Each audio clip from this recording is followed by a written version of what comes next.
തൃശൂർ കുറ്റിപ്പുറം സംസ്ഥാന പാതയിൽ കൈപ്പറമ്പ് പുറ്റേക്കരയിൽ ലോറി മറിഞ്ഞ ഡ്രൈവർക്ക് നിസാര പരിക്ക്. ബുധനാഴ്ച പുലർച്ചെ 5 മണിയോടെയായിരുന്നു അപകടം നടന്നത്.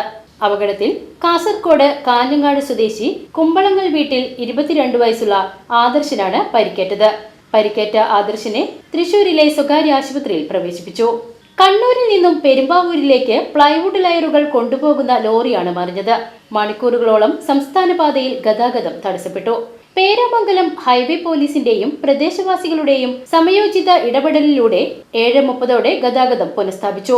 സംസ്ഥാന പാതയിലെ വീതി കുറവുള്ള ഈ മേഖലയിൽ റോഡ് വീതി കൂട്ടുന്നതിന് മുൻപായി ഡിവൈഡർ സ്ഥാപിച്ചിരുന്നു. കേച്ചേരി സെന്ററിൽ നിന്നും ഹൈവേ പോലീസ് വാഹനങ്ങൾ തിരിച്ചുവിട്ടിരുന്നെങ്കിലും 7:15 വരെ ഗതാഗത തടസ്സം രൂക്ഷമായിരുന്നു. നിരവധി പേർ ഗതാഗതക്കുരുക്കിൽ അകപ്പെട്ടു.